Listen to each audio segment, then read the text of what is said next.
हर हर महादेव, जय भोलेनाथ। नमस्कार, मैं साधना पांडे मार्गदर्शन पे आपका स्वागत करती हूँ। श्री गणेश जी का ध्यान लेकर के आज सुनेंगे संकष्टी चतुर्थी, सकट चौथ, माघी चौथ की कथा। जिस कथा को सुने बिना हमारा व्रत पूर्ण नहीं होता।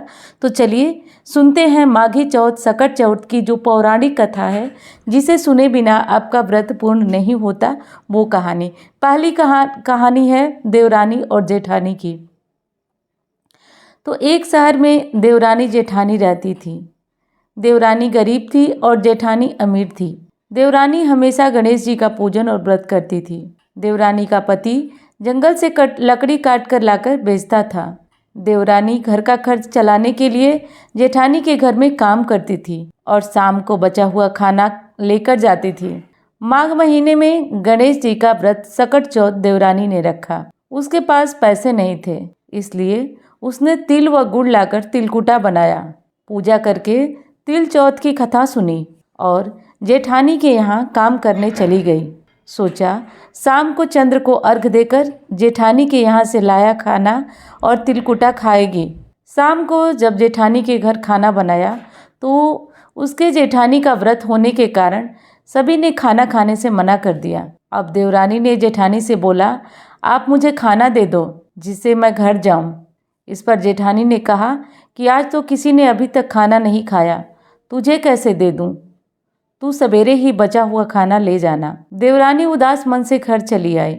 देवरानी के घर पर पति बच्चे सब आस लगाए बैठे थे कि आज तो त्योहार है, इसलिए कुछ पकवान आदि खाने को मिलेगा। लेकिन जब बच्चों को पता चला कि आज तो रोटी भी नहीं मिलेगी तो बच्चे रोने लगे।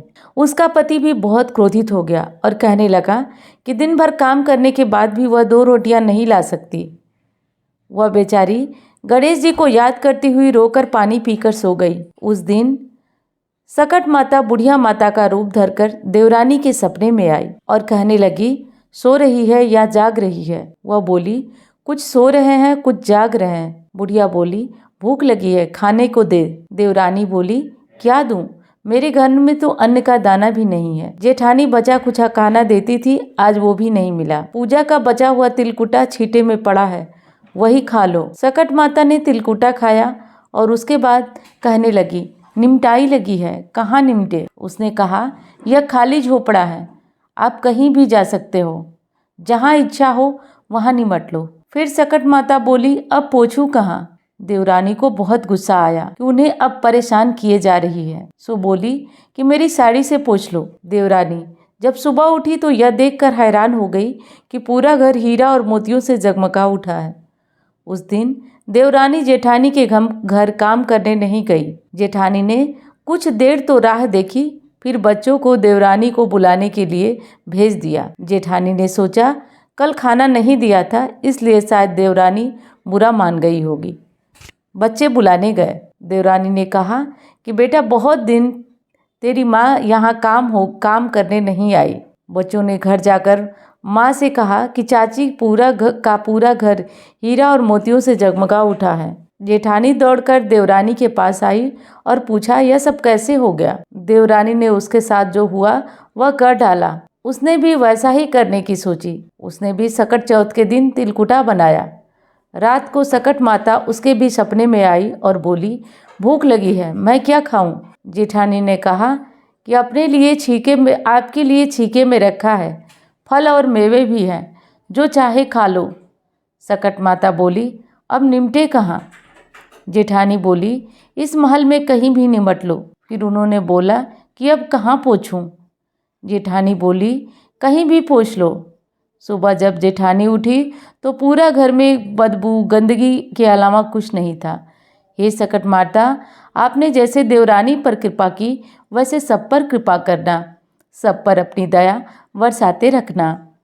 अब चलिए सुनते हैं सकट चौथ की दूसरी कथा। एक बुढ़िया थी, वो बहुत गरीब थी और दृष्टिहीन भी थी। उसके एक बेटा और एक बहू थे। वह बुढ़िया सदैव गणेश जी की पूजा करती थी। एक दिन गणेश जी प्रकट होकर उस बुढ़िया से बोले, बुढ़िया माँ, तू जो चाहे मांग ले। बुढ़िया बोली, मुझसे तो मांगना भी नहीं आता, मैं कैसे और क्या मांगूं? तब गणेश जी बोले, अपने बहू बेटे से पूछ कर मांग ले। तब बुढ़िया ने अपने बेटे से कहा, गणेश जी कहते हैं तू कुछ मांग ले। बता मैं क्या मांगू? पुत्र ने कहा माँ तू धन मांग ले। बहू से पूछा तो बहू ने कहा नाती मांग ले। तब बुढ़िया ने सोचा ये तो अपने अपने मतलब की बात कह रहे हैं। अतः बुढ़िया ने पड़ोसियों से पूछा तो उन्होंने कहा बुढ़िया तू तो थोड़े दिन जिएगी, क्यों तू धन मांगे, क्यों नाती मांगे? तू तो अपने आँखें की रोशनी मांग ले, जिससे तेरी जिंदगी आराम से कट जाएगी। इस पर बुढ़िया बोली यदि आप प्रसन्न हैं तो मुझे 9 करोड़ की माया दें, निरोगी काया दें, अमर सुहाग दें, आँख की रोशनी दें, नाती दे, पोता दे, सब परिवार में सुख शांति और अंत में मोक्ष दे। यह सुनकर तब गणेश जी बोले बुढ़िया माँ तुमने तो हमें ठग लिया। फिर जो तूने मांगा है वो तुम्हारे वचन के अनुसार तुम्हें मिलेगा। तुम्हें हर वो सुख मिलेगा जो तुमने मांगा है। उधर बुढ़िया ने जो कुछ मांगा वह मिल गया। हे गणेश जी महाराज, जैसे तुमने उस बुढ़िया को सब कुछ दिया वैसे ही सबको सब कुछ देना और सबकी इच्छा पूर्ण करना। इतना कहकर गणेश जी अंतर्ध्यान हो गए और बुढ़िया को गणेश जी के आशीर्वाद से वो सब कुछ प्राप्त हो गया जो वो चाहती थी। अब हम सुनेंगे गणेश चतुर्थी की तीसरी कथा, भगवान कार्तिकेय जी। ये अंतिम कथा है, इसको सुने बिना भी हमारा व्रत पूर्ण नहीं होता। ये तीनों कथाएं बेहद ज़रूरी है। सकट का व्रत भगवान गणेश के लिए होता है। सच्चे भाव से, सच्चे मन से इसका व्रत किया जाता है। एक बार भगवान शिव जी ने कार्तिकेय और गणेश जी से पूछा कि तुम दोनों में कौन देवताओं को कष्ट का निवारण कर सकता है। शिव जी की बात सुनकर दोनों ने ही स्वयं को इस कार्य के लिए सक्षम बताया। गणेश जी और कार्तिकेय जी के जवाब सुनकर महादेव ने कहा तुम दोनों में से जो भी इस पृथ्वी की परिक्रमा करके वापस लौटेगा वही देवताओं की मदद करने जाएगा। शिव जी के इस वचन को सुनकर कार्तिकेय जी अपने वाहन मोर पर सवार होकर पृथ्वी की परिक्रमा के लिए निकल गए। लेकिन इस दौरान भगवान गणेश विचार मग्न हो गए। वे चूहे के ऊपर चढ़कर सारी पृथ्वी की परिक्रमा करेंगे तो इसमें बहुत समय लग जाएगा। इस समय गणेश जी के लिए फिर एक उपाय सूझा। वह अपने स्थान से उठकर अपने माता पिता के साथ परिक्रमा करके वापस बैठ गए। वही पृथ्वी की पूरी परिक्रमा करके कार्तिकेय जी भी लौट आए और स्वयं को विजय बताने लगे। फिर जब भोलेनाथ ने गणेश जी से पृथ्वी की परिक्रमा न करने का कारण पूछा तो गणेश जी ने उत्तर में कहा कि माता पिता के चरणों में ही समस्त लोक है।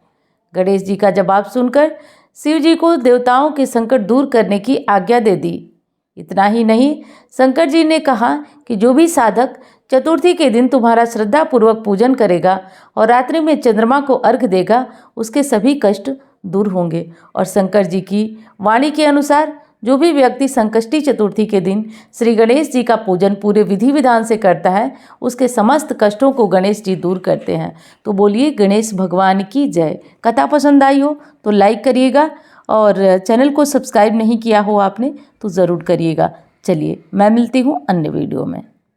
धन्यवाद।